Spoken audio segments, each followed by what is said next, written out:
investigación que se hace en la universidad, la investigación interdisciplinaria de educación con la sociedad, las políticas públicas, las prácticas educativas. Y dentro del equipo hemos ido como desarrollando también instancias, como hemos estado pensando en la importancia de ir desarrollando instancias de desarrollo, de mensaje. Y la verdad que esta idea nació como una idea más bien interna del equipo de que una de las áreas que queríamos aprender y desarrollarnos era en nuevas metodologías de investigación social. Y de ahí salió un poco la idea de, ok, ¿por qué no lo ampliamos? Cuando empezamos, también estábamos en una conversación con Ernesto y dijimos, en realidad esta instancia de reflexión y aprendizaje abrámosla a otras personas, pero en este formato como íntimo, y por eso le pusimos este concepto del Tiny Desk, que no sé si conocen estos conceptos de Tiny Desk Concepts. Esos son de caros, sí.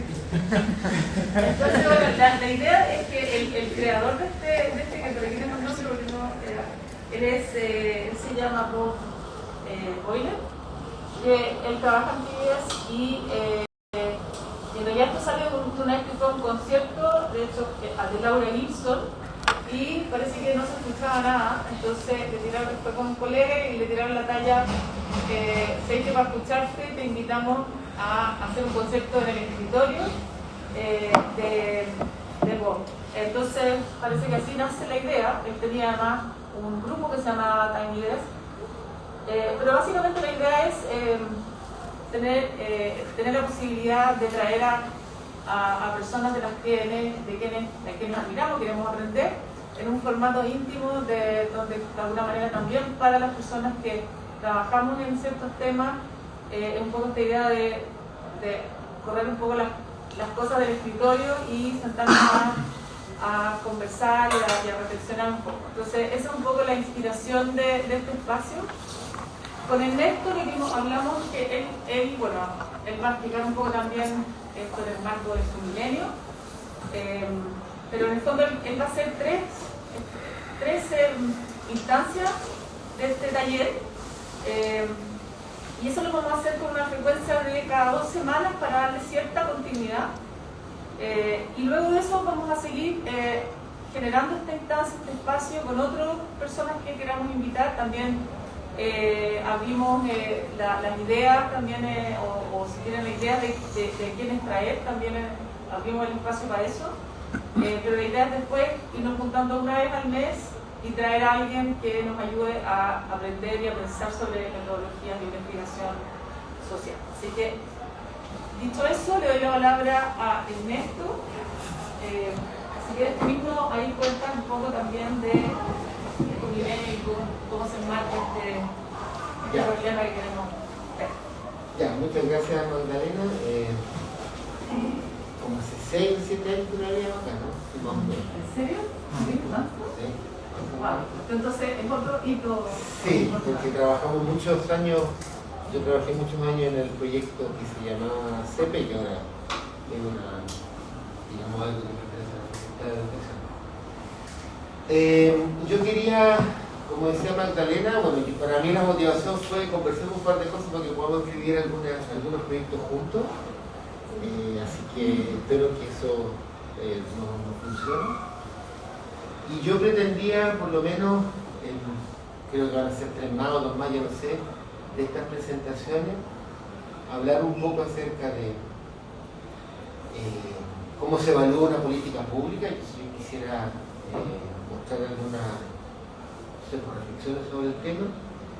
Probablemente algo que tenga que ver con lo que habitualmente se le llama así como tratamiento de datos faltantes, mostrar algunas alternativas diferentes. Y tal vez también hablar un poco de qué significa, voy a usar esta palabra, extrapolar los resultados de un experimento.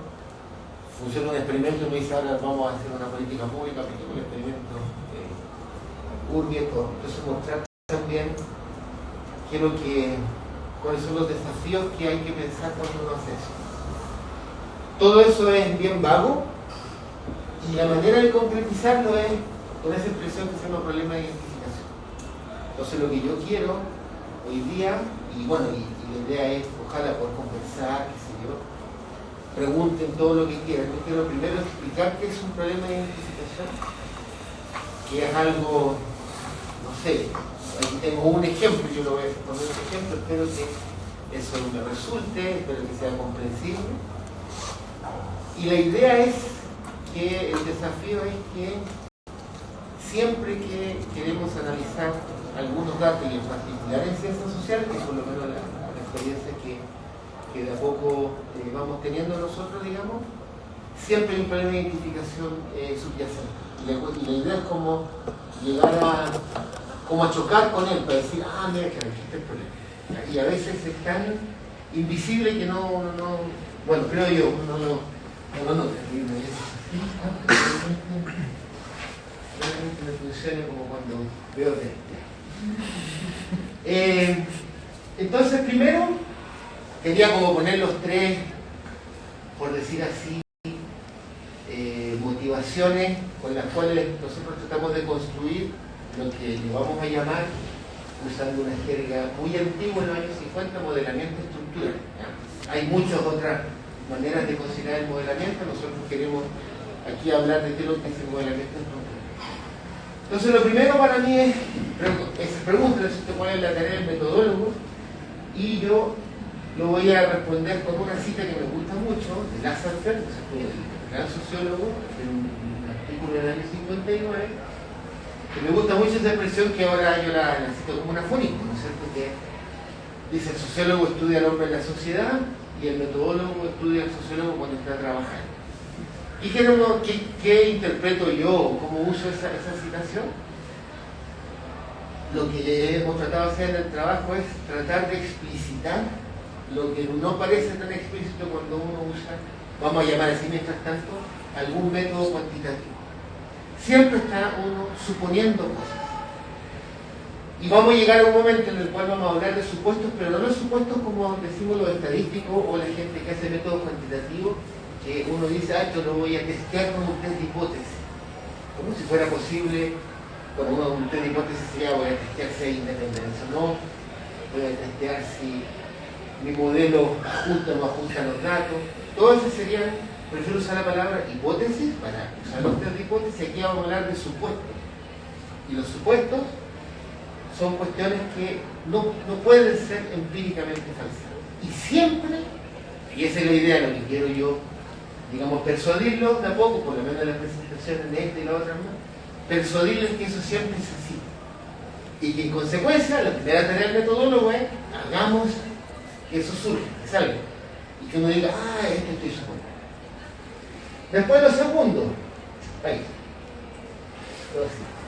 ¿Hay alguna herramienta para ello? Entonces nuestra pretensión es que si hay una herramienta, como con otra cita, con otra persona también importante, Novi, ¿no es cierto?, era un psicometra, que trabajó también con estadísticos bayesianos, y él dice esa expresión que también para mí es como una fuente, la independencia condicional es el concepto clave del modelamiento estructural. Entonces, lo que yo he hablado desde que trabajábamos con la Magdalena, y bueno, por supuesto con exageración, pero lo digo para que se note, si uno no entiende lo que es una probabilidad condicional, no entiende lo que significa modelar en general y en ciencias sociales en particular. Entonces la idea es, y eso en el tiempo, pensando en cómo introducir la herramienta con el menos tecnicismo posible, pero sin sacrificar los aspectos conceptuales. Y después, ¿cuál es la finalidad? Yo le puse ahí, epistemológica y todo esto. Claro que hay una, y de nuevo otra cita de dos personas también para mí importantes, de los años 50, Koopman, un econometra, no se puede llegar al premio Nobel, y Ryerson, un psicometra. El primero viene de Holanda y el segundo de Suecia. Y es esto, y uno dirá, sí, nosotros siempre hacemos eso, vamos a ver si hacemos eso. Pero en el fondo uno dice, yo tengo los datos, los observables, y yo quiero hacer cosas con los datos. Los describo, hago análisis, ajusto modelos, lo que quiera. Y lo que hizo Koopman y Ryerson es que no solamente nos interesan los datos como la población observada, sino que también nos interesa, y ellos usan esta expresión que puede parecer hoy día, no sé, muy conocida tal vez, hay una estructura que subyace a los datos y que el investigador cree o lo considera como una explicación que generó lo que yo estoy observando. Y lo que yo ando buscando es llegar a esa estructura. Pero eso va a plantear un problema que se llama un problema de identificación. Todo esto parece retórica, entonces yo quiero tratar de ejemplificar para saber qué significa. Voy a partir de acá para llegar acá y después llegar acá, por supuesto, hoy día tratar de decir algo cerca de esto para llegar acá. Ahora,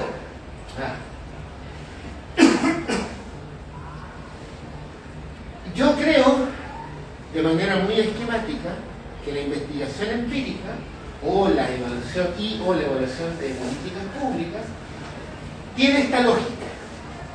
Uno tiene datos, o para mí eso es la evidencia. Lo voy a mezclar con supuestos o teoría, la teoría psicológica, la teoría sociológica, la teoría económica. Y esa combinación me va a permitir sacar conclusiones y recomendaciones. Eso sí, eso es. ¿Y cuál es el cuidado que hay que tener? Primero, en mi opinión, esa lógica no es coherente con las afirmaciones que solemos hacer. La evidencia dice que, la evidencia muestra que es necesario hacer esto porque la evidencia lo dice. ¿Por qué? Porque uno no solamente debe citar o hacer referencia a la evidencia, tengo que explicitar qué estoy suponiendo para hacer hablar a la evidencia y poder sacar conclusiones. Solo como anecdótico, yo detesto todo lo que, literalmente todo lo que hoy día se estila, ¿no? El data science, el machine learning, porque pareciera que solo se concentran acá y buscan patrones. Es decir, no hay teoría. No le sirve al sociólogo, no le sirve al psicólogo, y creen que solamente con la búsqueda de patrones, que manipulando esto, voy a poder sacar particularmente recomendaciones. Falta la teoría. Y entonces, o hay teoría oculta, o simplemente un empirismo más ciego que el de la escuela de Viena, del empirismo lógico. ¿Por qué es importante esto? Y eso es lo que a mí me interesa, y eso es lo que yo aprendí cuando participé como 6 años o 7 años en el CEPE. Y lo que uno quiere es hacer recomendaciones, y son esas las que en principio, la ambición, determinan cursos de acción en política, qué sé yo, especialmente en política. Entonces, pero las recomendaciones no solamente dependen de los datos, sino dependen de los supuestos. Entonces, los ejercicios que yo quiero mostrarles que me gustaría hacer en las próximas presentaciones es que si mantenemos los datos fijos y cambiamos los supuestos por la teoría en términos sustantivos y que no la podemos falsear empíricamente, las conclusiones van a cambiar, y a veces van a cambiar dramáticamente. Y eso sí que es un desafío interesante, y van a ver los ejemplos que espero desarrollar la próxima vez que nos juntemos, que a veces el cambio es tan dramático que en el fondo me dice, wow, lo que está hablando en mi recomendación o conclusión no son los datos, es la teoría. Y eso sí que es complejo, porque eso por lo menos hoy día me hace pensar que no hay objetividad aquí, pero sí hay rigurosidad, porque cuando yo hago esta combinación yo tengo que ser riguroso y tiene que haber una lógica. Y en consecuencia la gran discusión que yo ahí después puedo dar, intuiciones o ideas que yo pienso es ¿qué significa escoger esta cosa? Bueno, vamos a ver, eso es lo que yo pretendo. Sí, ahí hay cafecito por si quieren servirse y agua. Aquí le pusimos agua en esto. Bueno, voy a hablar sin mascarilla. Si se está haciendo casi lo vaina y sin mascarilla. ¿Sin mascarilla? Aquí todavía no me hace caso. Pero voy a sacar para tomar agua. Al menos vacunados que nosotros. Eso es lo que decía yo con hace un momento, ¿no? Cuando usamos la expresión supuesto no nos referimos a los test de hipótesis, sino que nos referimos, volviendo a repetir ahora la tercera citación de la primera lámina, la idea que los investigadores tienen acerca de la formación o la explicación del fenómeno. Vamos a ver. Ahora, para poder entender esto, y es lo que hoy día por lo menos lo tratamos de presentar así ahora, es que hay una cuestión que se llama problemas de identificación. Y creo que una manera de explicarlo, por lo menos la última versión que tenemos de tratar de explicar esto, es la distancia que hay entre estas dos preguntas. Yo tengo datos y una pregunta es ¿qué puedo aprender de los datos? Para nosotros, para todos los que usemos métodos cuantitativos, aprender de los datos significa, en el fondo, especificar una distribución de probabilidad que generó esos datos. A veces no es toda la distribución, uno está preocupado, por ejemplo, en la media de esa distribución, uno hace una regresión lineal, a veces estoy preocupado en algunos cuantiles, puedo hacer una regresión cuantil, típicamente uno hace más o menos eso. Pero aprender para nosotros los datos, especifico la distribución que generó los datos. Entonces una cosa es qué podemos aprender, pero otra cosa muy distinta es qué queremos aprender de los datos. Y es cuando las respuestas a estas dos preguntas son distintas, es que uno tiene un problema de identificación. Fíjense, cuando ustedes tienen datos y aplican un modelo, estadístico cualquiera, el modelo tiene parámetros. No sé, una regresión, lo coeficientes de regresión. Y uno dice, uno asume tácitamente que esos parámetros representan características de la población que están estudiando. Y uno dice, sí, ok. Pero ¿y qué pasa si la población que estoy estudiando no se deja, de alguna manera, por decir así, representar por esos parámetros? Nunca uno ha pensado eso. ¿Por qué puede ser que sí? ¿Por qué puede ser que no? Bueno, entonces yo quiero tratar de poner un ejemplo. Y voy a poner un ejemplo típico que probablemente ustedes no han conocido, y yo le voy a ir haciendo preguntas, para que se entienda que es un problema de identificación. Entonces yo quiero tomar un modelo muy usado en la industria de los test estandarizados. Después de esto probablemente no haya que usarlos, pero... Y vamos, entonces, ¿cuáles son los datos que uno analiza, se supone, con este modelo? Se supone. Entonces lo que uno tiene son variables, ¿no es cierto?, binarias. Vamos a llamarle 1. Si la persona ahí, por ejemplo, responde correctamente el ítem J, la pregunta J de un test, no necesariamente esto tiene que ser un test educacional, puede ser cuando uno va, ¿cuánto se llama?, a renovar la licencia, entonces uno pasa un montón de pruebas así como, ya ni me acuerdo, que uno se siente el árbol rojo y uno tenga que frenar, la cuestión de no hacer tocar la campanita, que uno lo encandila o no, y tiene un montón de estímulos, y uno ve si pasó o no pasó cierto umbral para saber, listo, check, sí, si no, una cosa. Entonces eso es un 1 y 0 cuando eso no ocurre. Nosotros los estadísticos, todo el mundo sabe, a esto le llamamos una descripción Bernoulli. Y lo que Rasch inventa, el psicometra, digamos, que desarrolló ese modelo de los 60, es que a él, en particular a él, le interesa hacer comparaciones relativas. ¿Qué significa eso? Lo que quiere es, yo quiero medir, pero medir como uno mide en física. Tengo una regla, y yo con la regla, digamos, tomamos una convención. Este va a ser el metro, de hecho está encerrado en París en alguna parte, este es el metro, y con este metro yo puedo comparar si esta mesa es más larga que esta otra, si son iguales.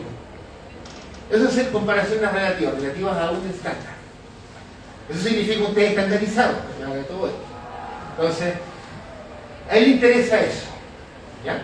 Ahora, el parámetro de lo que nosotros hablamos de estadística, y eso quiero tratar de transmitir la idea que lo relevante de un modelo estadístico, en este modelo, en este caso es simplemente la probabilidad, el peso J no lo noté, no importa, peso J significa la probabilidad de que esta variable tome valor. Y como a Rasch, a esta persona le interesaba comparar personas, muchas personas, teniendo estímulos distintos, es por eso que él a cada parámetro le pone un índice I y un índice J. Para cada persona, para cada estímulo, tengo una probabilidad específica de tener una reacción positiva o una reacción negativa. Entonces P reacción positiva, 1 menos P reacción negativa. Por eso le interesa eso, por esta preocupación. Pero uno de los datos tiene una enorme matriz gigante, puro cero y uno, puro cero y uno. Entonces nosotros, dice Rashburn, a mí me interesa comprensión de datos en particular, yo puedo tomar el parámetro y lo puedo reparametrizar. Reparametrizar para nosotros, para los métodos estadísticos, significa simplemente que como un parámetro tengo una relación 1 a 1 con otro parámetro. Entonces, fijo P, conozco lambda, fijo lambda, conozco P. Y lo hago así. ¿Por qué lo hago así? Simplemente porque cuando despejo el lambda en función de P me queda este cociente que a veces los estadísticos le llaman mean odd o la razón de chance, la mejor razón de chance. Es decir, la probabilidad de responder correctamente el ítem J por la persona E dividido por la probabilidad de responder incorrectamente el ítem J por la misma persona. ¿Ya? Ok, entonces tenemos una matriz gigante llena de ceros y unos. Todos estos datos no los puse acá, son mutuamente independientes. Y tengo el parámetro que me dice, me describe sé lo que significa. Y tengo esta reparametrización, sé lo que significa. Miren, sé lo que significa, ¿qué significa? Perdón la redundancia. Yo lo estoy diciendo en términos de la distribución de probabilidad de lo que observo. Y esta P es la probabilidad de que Y y J sea igual a 1.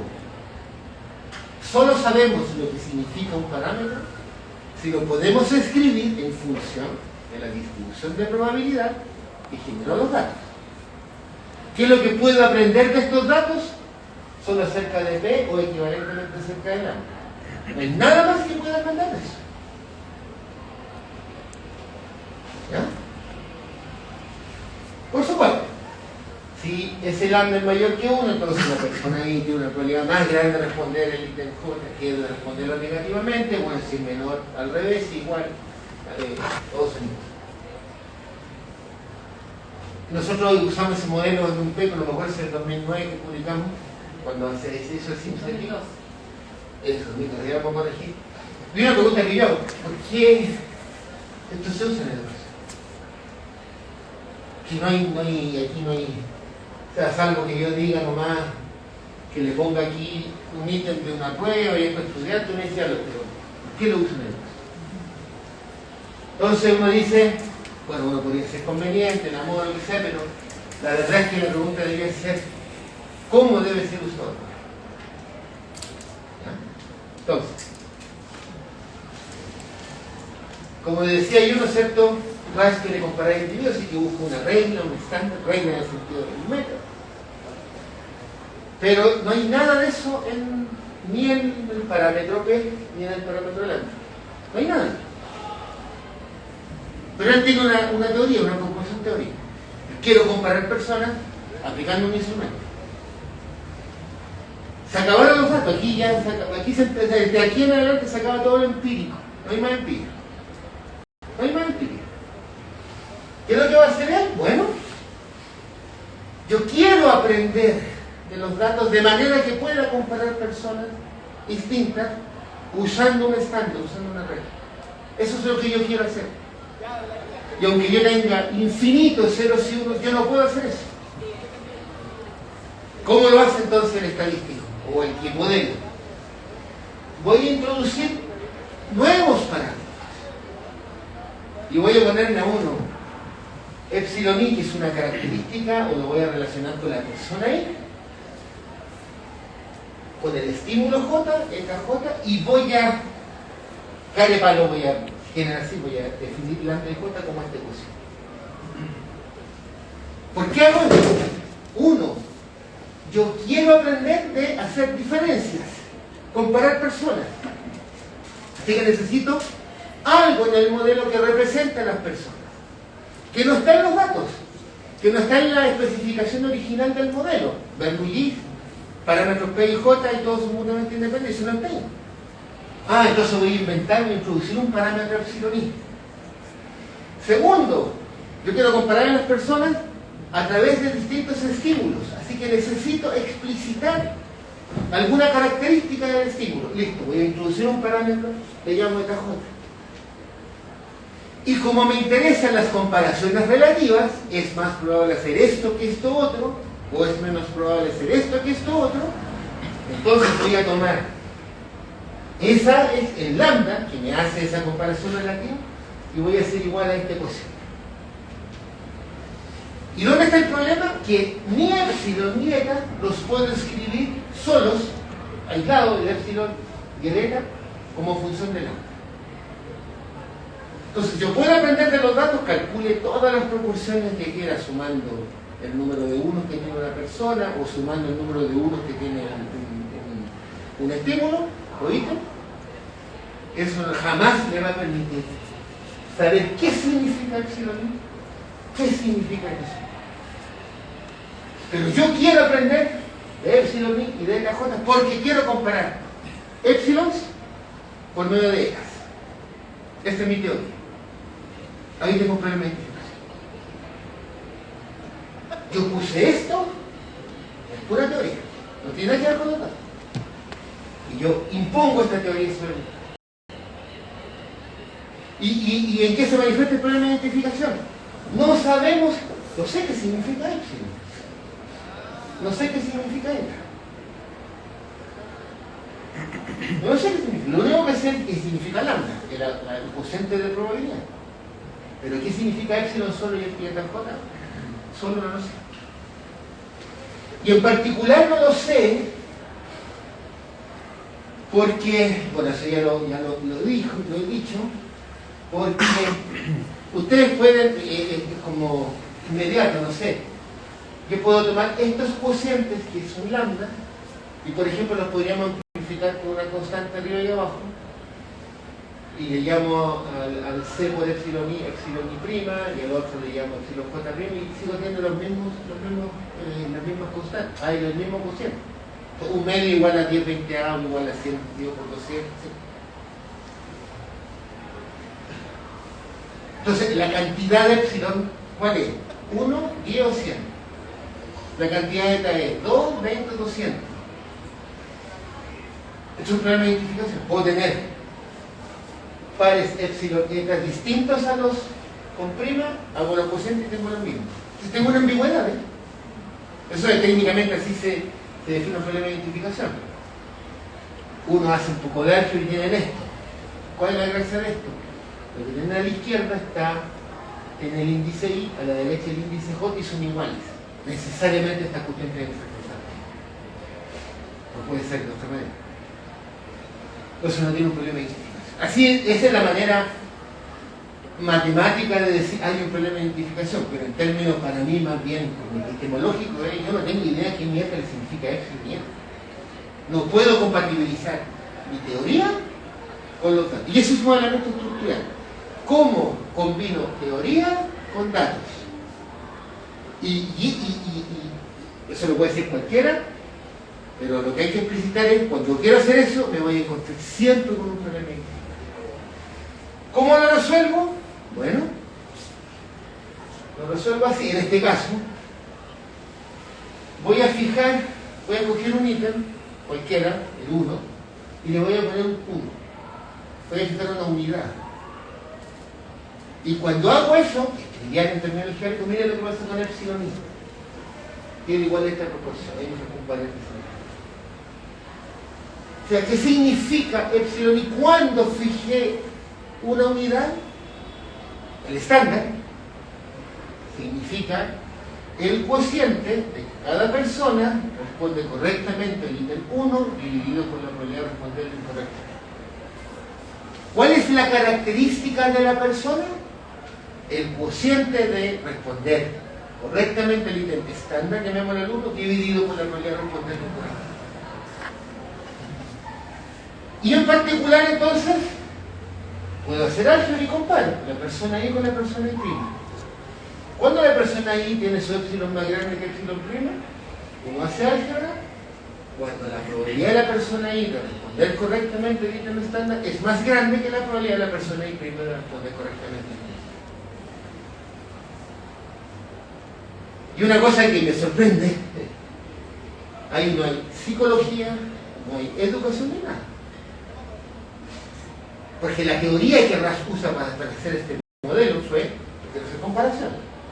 Yo no estoy buscando, porque en los libros los estándares o los artículos le llaman a epsilon i la habilidad de la persona i. No hay nada de eso. Sino que significa esto. Se puede hacer lo mismo con ETA. Álgebra, ustedes mismos lo pueden verificar, algunos reemplazan, qué sé yo, y uno dice, ETA, miren, todos esos productos, qué sé yo. Difícil probablemente de verbalizarlo, pero esto sí es fácil de verbalizar. Cuando la característica del estímulo J es mayor que la característica del estándar, bueno, cuando la probabilidad de que cualquier persona responda al ítem estándar correctamente es más grande que la probabilidad de que esa persona responda correctamente al ítem. Eso significa esto. O esta J mayor que esta acá, misma cosa, pero con los índices. Y tampoco hay psicología ni una cuestión, ni hay educación ni nada. Pero sí hay comparaciones relativas. Entonces, ¿se dan cuenta? Entonces, ahora uno dice, listo, yo tengo epsilon, tengo eta, sé qué significan, es lo que yo quiero aprender de los datos, hice la identificación, porque ahora yo sé que cuando los divido, obtengo lambda, y cuando tengo lambda, puedo escribir epsilon en función de lambda, ¿sí? Epsilon i en lambda y 1, puedo escribir EKJ en función de lambda, aquí está, qué sé yo, listo. Ahora hoy tengo la respuesta a ambas preguntas que hacen equivalentes. Resolver el problema de identificación, se lo pasamos a un estadístico que haga los estimadores y sale el número. Entonces acabó. Pero el problema de identificación aparece cuando queremos combinar lo que quiero aprender con lo que puedo aprender. En particular, miren qué cosa. A mí me parece maravilloso, no importa. Miren qué cosa tan extraordinaria. Se sabe que en el modelo RAS se pueden comparar las características de las personas con las características de los sitios. Claro que entonces hago la igualdad, álgebra y me queda hecho. La característica de la persona I es más grande que la característica del estímulo J cuando la probabilidad de responder el estímulo J esa persona correctamente es mayor que incorrectamente. Y eso era lambda. ¿Se acuerdan? Lambda era esto dividido por esto. Entonces, miren lo que hicimos. Esto lo podríamos hacer con los datos. Pero ahora le dimos una interpretación con respecto a la teoría que Ras quiere comparar, porque está en función de esto. ¿Ven? Hacemos hablar los datos a partir de la teoría. Nunca al revés. Los datos no hablan solo. Por eso yo detesto esta casa. No hablan solo los datos. Hay teoría de esto. Eso es lo que aparece en esa viñeta. Ahí están donde publicamos la idea, igual hay cosas que se podrían mejorar, pero es un problema identificado. Entonces lo que yo quiero es persuadirles que en ciencias sociales ustedes tienen datos y siempre se hacen preguntas. Yo por lo menos ya me autoentrené en eso y que hay un problema identificación. ¿Alguna pregunta, un comentario de ahí? Sí. Para no cansarlo, o cansarlo, o yo cansarme. Yo tengo una duda, me quedé un poco confundido en realidad cuando Raj propone esa parametrización que una división de una razón. ¿Eso se interpreta más bien como un supuesto? Es como una teoría. Exactamente, aquí estamos en la teoría. Perfecto. Porque él quiere comparar personas usando estímulos. Entonces, lo único que tiene en el modelo son lambda y j. Y lo que él hace dice, no, esta cuestión tengo que partirla en dos. Y uno va a depender solo de la persona y otro solo del estímulo. Pero eso es una cuestión teórica. O sea, perfectamente podría haber sido epsilon cuadrado. Cualquier cosa, sí. Pero uno dice que había una teoría. Por supuesto que después, lo voy a poner acá, la manera más estándar de ver el modelo, uno lo que hace el epsilon i, a veces la gente lo escribe como la exponencial de θ i, el eta j lo escribe como la exponencial de beta j, y una reparametrización, porque si conozco epsilon, conozco esta cuestión, perdón, si conozco θ, conozco epsilon, si conozco epsilon voy a conocer θ, porque puedo invertir la función exponencial, álgebra, y ustedes van a ver esto. que va a ser igual a la exponencial de θ i menos beta j dividido por 1 más la exponencial de θ i menos beta j. Así uno ve el modelo RAF, típicamente en los manuales, en los libros. ¿Ya? Pero bueno, es una bueno, para la función. Lo que no hay que ser simpático porque si ustedes dibujan esto, como aparece en los libros, se dibuja así. Pero si dibujan esto, lambda y j dividido por 1 más lambda y j, ese se dibuja así si no me equivoco. Lo cual también es un buen ejemplo para desconfiar de los gráficos, para interpretar cosas. Los dos gráficos tienen la misma información porque yo puedo pasar de aquí a acá y acá. Entonces los métodos de visualización y todo eso que también vende harto, hay que ser muy cuidadosos. Otro ejemplo, una normal es exactamente lo mismo una log normal. Ustedes hacen los dibujos y son dibujos completamente distintos, las fórmulas son distintas, pero hay una relación uno a uno. Hay que tener cuidado con los métodos de visualización. ¿Qué más?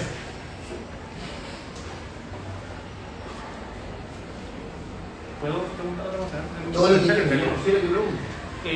Aquí esto como que me recordó harto los estándares que ponen harto énfasis en los usos que uno quiere hacer con respecto a lo que uno quiere hacer, en este caso el estándar del instrumento. Acá me da la impresión como que los supuestos y las teorías están directamente relacionados con los usos particulares que quiero hacer respecto al entendimiento de los datos, ¿no? Como que no lo veo del todo claro. Es una buena pregunta. A ver, sí, mejor. Eso en realidad, como que no veo muy claro, como que me da la impresión como que aquí está pintando como que hay usos y uno tiene que tener claridad como qué uso quiero darle a estos datos para dar interpretaciones. Más que el uso, lo que yo por lo menos quiero es que se trate de apreciar en este ejemplo la distancia que hay entre tener una enorme matriz llena de ceros y uno. Lo único que yo puedo hacer es sumar para el lado, sumar para abajo, entonces proporciones para los dos lados si quieres. Y otra cosa es, yo quisiera con estos ceros y uno comparar si una persona tiene una característica mayor que la otra, porque quiero hacer comparaciones, o si un ítem tiene alguna característica mayor o igual que la otra, y eso no lo tengo de los ceros y uno, sino que lo tengo de, qué sé yo, de la teoría. Y entonces no hay, dice, y siempre va a pasar eso. Siempre va a pasar. Quizás para bajar las implicancias de lo que estás planteando, porque claro, es el data science que opera sin teoría. ¿Dónde más dentro de la investigación, en qué tipo de estudios tú has observado también esta ausencia de teoría? Yo creo que estamos una de la ausencia de teoría y la otra es, por eso mi primera cita de Russell, la otra es a veces creer que hay una metodología que no tiene ninguna relación con algo teórico de lo que estoy investigando. Por ejemplo, ¿qué es lo que quiero que veamos la próxima semana, o sea, la próxima reunión, no sé? Que es un tema importante, datos faltantes. Yo lo quiero comentar a la Magdalena y lo quería enfrentar. En esta misma sala se me ocurrió la idea que escuchando cuando nos venían a hacer charlas de ética, ¿no? El consentimiento informado. Entonces uno lee artículos, no sé, les pongo un ejemplo, no me acuerdo de los autores, pero un artículo en una revista de bioética, entonces el bias consent, ¿no? El consentimiento, sesgo debido al consentimiento. Entonces hay gente que dice, estamos jodidos, porque si la gente no quiere responder, todo lo que puedo reportar son resultados cercanos porque la gente no quiso responder. Entonces hay algunos grupos, en medicina al menos, que dicen, acabemos con el consentimiento informado, aquí estamos ocultando. Aquí obligamos a la gente a responder y si no... Y otros dicen, no, no hay problema. Las técnicas estadísticas nos ayudan a imputar todos estos datos y le damos para allá. Y ahí hay una trampa. ¿Por qué diablo la técnica estadística es capaz de resolver una cuestión que ocurrió en el terreno sin tener explicaciones teóricas, sin ni siquiera decir, oye, esa técnica estadística tiene o no alguna... ¿le puedo no hacer una crítica desde mi marco teórico en el estudio que estoy haciendo? No. Un ejemplo. que lo hemos desarrollado con Eduardo. La encuesta KC, Ok. ¿ya? La caracterización socioeconómica. Estábamos viendo el asunto de los salarios. Los salarios que la persona reporta, uno le pregunta a los asalariados en el último mes cuál fue su salario. Y las personas responden, no responden. En esta encuesta de la que hacer el pandemia 2020, ¿cierto? 2020. El número 11,4% de los asalariados no quiso decir su salario. De hecho, siempre íbamos preguntando cuánto ganamos el último mes. Y mire, hay una cosa teórica ya. Yo puedo analizar los datos tal cual ustedes me los dieron. Pero también yo podría pensar, y si hay de seguridad social, quiero decir todo lo que yo hago. En una de esas afirmé aquí que no voy a hacer más proyectos afuera y yo hago proyectos en la noche, los sábados y domingos, y no quiero decir cuánto estoy ganando. Entonces hay una distancia. Yo quiero aprender de los verdaderos salarios de los académicos de la universidad y puedo suponer que lo que me reportaron es lo que es. Pero también podría decir, ¿sabéis qué? Dado no sé qué, teóricamente, en sociología de la academia, que es bien rara la academia, uno dice, una vez hay varios que nos están dando el trabajo. Y hay gente que resuelve así, no importa, y no lo digo de manera irónica, sino que hay una teoría débil, pero hay una teoría de que todos mienten por el mismo lado. Así que las conclusiones se van a sostener. Eso no lo puedo probar. Entonces, igual que Rash, yo tengo una teoría, entonces yo voy a meterla por los datos. Ahí hay una distancia. Y es un tema muy interesante, cada vez más, lo de la desigualdad social. ¿Cómo saber si alguien está diciéndome la verdad o no? Y hay varias. Entonces no hay una solución mágica. Aquí igual, pero la gente dice, ya cayó un 11,4% de los que no me dan el salario y existen los métodos estadísticos que me van a permitir imputar esto. ¿Cómo lo imputan? Entonces dice, mira, nosotros tenemos, ahí Eduardo me corrige o no, pero tenemos el número de años de educación. Después tenemos el sexo biológico de la persona, más o menos donde vive, en el fondo de la región, incluso la manzana, porque se usa el esquema muestral de INE. No me acuerdo de cosa punto. Entonces la gente dice, mire, lo que vamos a hacer es, vamos a tomar determinados años de educación de las mujeres que viven en Vitacura, por ejemplo. Voy a tomar todas las mujeres que tienen la misma cantidad de años de educación, que viven en Vitacura y que me dieron su salario. Voy a agarrar esos salarios, lo voy a sacar el promedio y ese promedio se lo voy a imputar a las mujeres de tales años de educación que viven en Vitacura que no me dieron su salario. Y la base de datos sale publicada e imputada. Listo, no necesita resolver. Pero un sociólogo atento dice, espérate, está suponiendo una homogeneidad en la población, en el comportamiento. ¿Y cómo sé yo que es así? Es como que yo salgo en mi barrio, y yo salgo en mi barrio, me vas a mirar el auto y digo, que no todos ganamos lo mismo, o no todos gastamos de lo mismo, digamos. Y la CACEN está suponiendo esa homogeneidad. Y después me reporten, ¿no? Lo mínimo que se gana, lo máximo que se gana, la distribución, pero que suponiendo que hay cierta homogeneidad. La mayoría me decía una teoría débil, sí, una súper débil teoría, pero lo usa. Entonces uno dice, a ver, espérate, tratemos de construir la técnica estadística, y me la hace referencia muy bien. Una cosa es el método, la metodología, es decir, que así se trata estas preguntas, después uno hace técnica, el computador, el modelo. Entonces tratemos de la técnica, que ni más que eso, no, a ver, tratemos de ver si este modelo estadístico y toda la parafernalia se puede o no aceptar, tragárselo o no, teóricamente en relación al problema.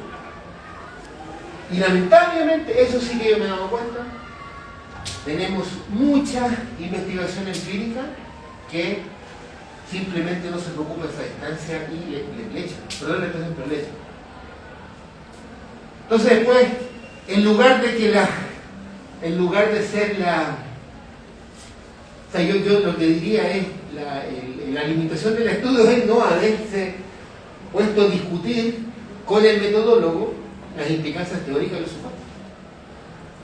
Porque si no, imagínense, o sea, de verdad yo lo pienso, ¿cómo creer que los estadísticos tienen todas estas cosas resueltas, independiente, invariante al problema y a la teoría? Es como si dijéramos las actitudes políticas son invariantes al género. Yo me digo, no, supongo, ¿no? Tal vez sí, no sé. Entonces, ese es un ejemplo. Y eso quiero ejemplificar. Pero para ejemplificar eso, para acercarse el tiempo, necesito una herramienta que traté de hacerla de la manera más, y no para cualquier público siempre tratamos de hacer lo mismo, entender qué es lo que es una probabilidad condicional y entender lo que significa o cómo se manipula y se usa lo que se llama la ley de probabilidades totales. Yo hasta el día de hoy, a lo mejor uno ya se autoconvence, yo la veo por todos lados, por todos lados. Como dice, y de verdad, bueno, de ahí mi colega a lo mejor tiene la misma versión, por todos lados. ¿Qué es lo que es una probabilidad condicional? No es un cálculo, aquí está como con un cálculo, simplemente es, yo quiero por ejemplo acá, vemos hombres y mujeres, y uno podría decir, ¿cuántos de acá, es que ustedes podemos decir, ya, como aquí ya, ¿cuántos de acá van a votar rechazo en el país de falta? Y suponemos que no hay deshabilidad social, tengo que responder en Guata más encima, ahí no sé si yo digo, no, yo voy a votar a prueba y una de esas en mi folio interno y yo quiero rechazar, pero en esta sala y en esta facultad una de esas no se va a ver bien, por ejemplo. Listo. Después uno dice, entre los hombres, contamos los hombres, 1, 2, 3, 4, 5, 6, 7 hombres, ¿cuántos rechazan? Entre las mujeres, ¿cuántos rechazan? Eso es una probabilidad condicional, es una condición. Y en ciencias sociales está muy lleno de eso. Siempre hablamos, no, si en realidad hay un gap en el puntaje del CIMSE, porque si lo vemos por dependencia educacional, miren, una probabilidad condicional. Siempre hablamos así. Eso es lo que tengo ahí, yo traté de poner con colores, los 170 costados, y con dibujitos, hombres, mujeres. Creo que los azules son los que darían apruebo, los rojos rechazo. Y uno dice, si yo, técnicamente, si yo hago abstracción del sexo, voy a contar el número de azules dividido por el total, que son 70. Y en este ejemplo muy pedestre, la proporción, o la probabilidad le llamo yo de apruebo, es 45 sobre 70. Pero, si yo rechazo, por supuesto, ese. Pero uno dice, si yo me voy a poner sobre una condición, y esta es la notación que usamos, una rayita, y a la derecha de la rayita ponemos la condición. Bajo la condición de ser hombre, hay 40 hombres, 25 aprueban. Bajo la condición de ser mujer, hay 30 mujeres, 20. ¿Cuál es la gracia? La gracia es que yo puedo relacionar esta con esta. Ahí lo hace, entonces voy a hacer aritmética nomás, pero yo veo la proporción de hombres, tenía 40 hombres de 70, la proporción de mujeres, 30 hombres de 70, y hago esta cuestión de acá. 45 de 70 aprobaban, pero 45 eran 25 hombres, 25 mujeres de 70. Entonces voy a multiplicar aquí 40-40 para que me aparezca la proporción de hombres, para que me aparezca la proporción de mujeres, y lo pongo con los signos. Así que lo que hago, la probabilidad de aprobar es la misma que la probabilidad de aprobar bajo la condición de ser hombre con la probabilidad de ser hombre, más la probabilidad de aprobar bajo la condición de ser mujer con la probabilidad de ser mujer.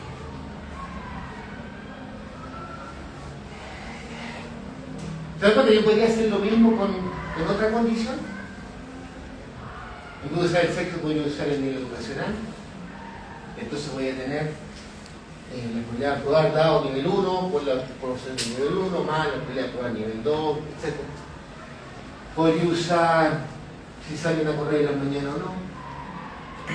Podría usar si se vienen en bicicleta a San Joaquín o no. Podría usar que milita en un partido o no milita en un partido. Bueno, eso es un modelo explicativo.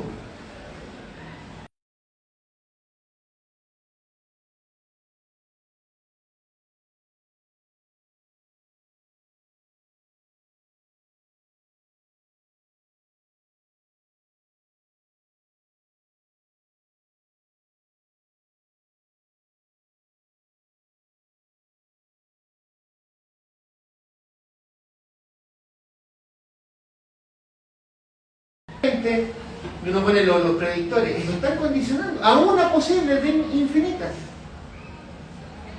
Entonces, ¿por qué es tan importante el tener probabilidades totales? Porque me muestra, lo voy a decir así, que todo fenómeno, déjenme decirlo sin marginal, siempre se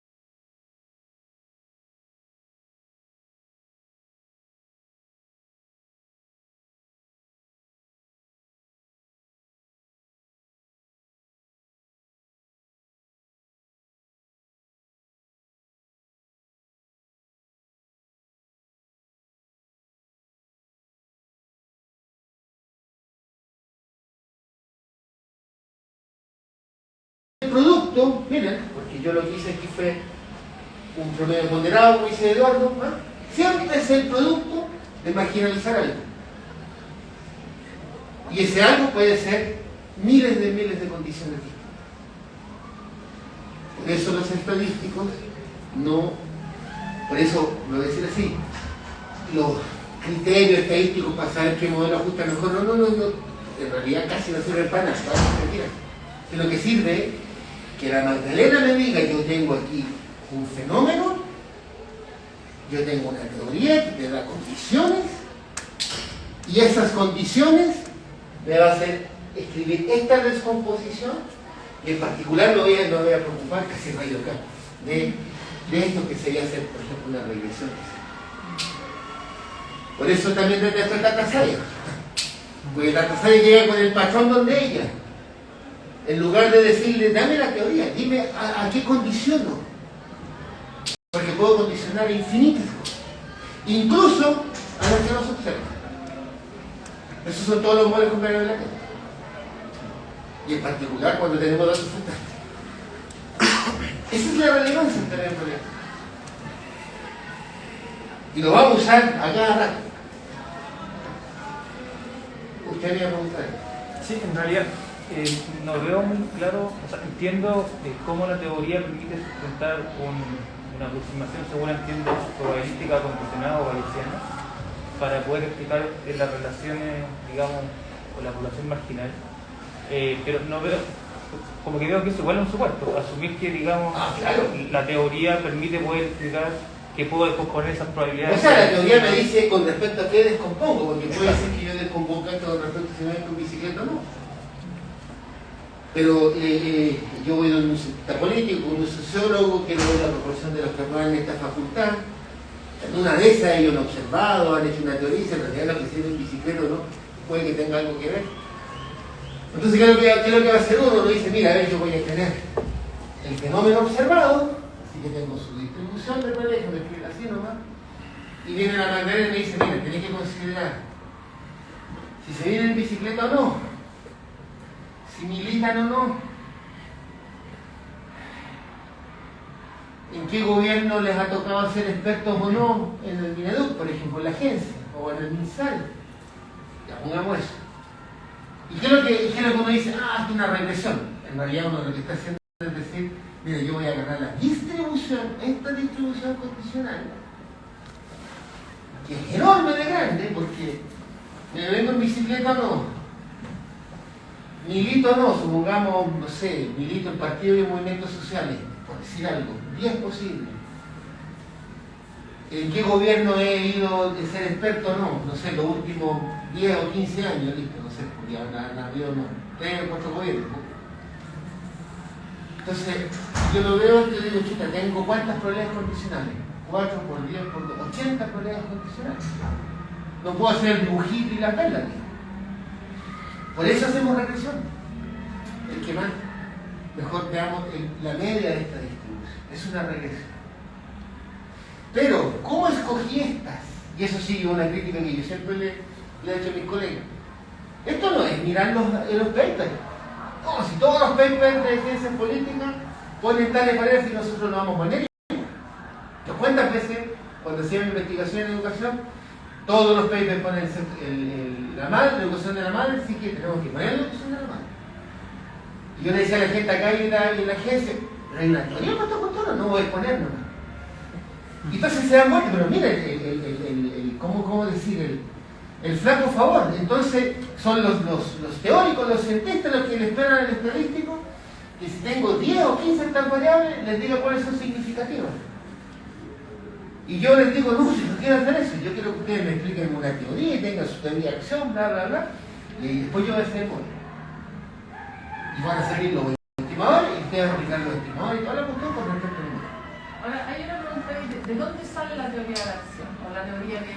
Porque uno podría decir, yo frente a esa pregunta en la Facultad de Educación, donde estamos poniendo esas condiciones, y yo te diga esas condiciones a partir de las características, o sea, si es que nadie anda en bicicleta, porque yo he observado que nadie anda en bicicleta, yo no te voy a pedir que incluya esa condición, sino que tiene que ver con algo que de alguna manera surge de la caracterización empírica para tratar de entender qué pasa respecto a este fenómeno a partir de las características de ese grupo.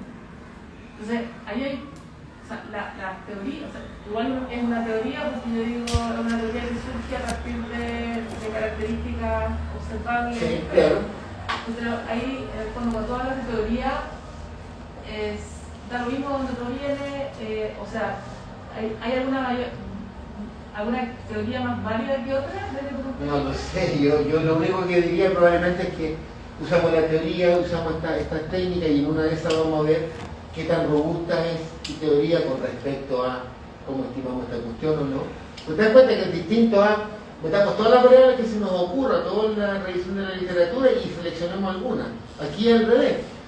Tú concienzudamente construir una teoría, veamos qué se puede formalizar en términos de las probabilidades condicionales, echamos a correr la máquina, yo te doy los estimadores o lo que tú me preguntes y ahí vamos a ver, ¿no es cierto?, de alguna manera el sustento empírico, déjame decir, de tu teoría, a partir de esto, pero no de él, como suele ser. Lo que pasa es que, no te estoy defendiendo al gremio, pero en el fondo, cuando tú vas y te dicen es que el fondo de los papers son estas 10 las variables, o las condiciones, variables, en el fondo a considerar para saber cómo se comporta esto, en el fondo tiene que ver con investigaciones previas que han encontrado. Entonces tú estás suponiendo que si los papers son, no sé, de una realidad de educación en Estados Unidos, en Inglaterra, en Canadá, y qué sé yo, claro, existe invarianza. Ya, sí. Y yo te digo, oye,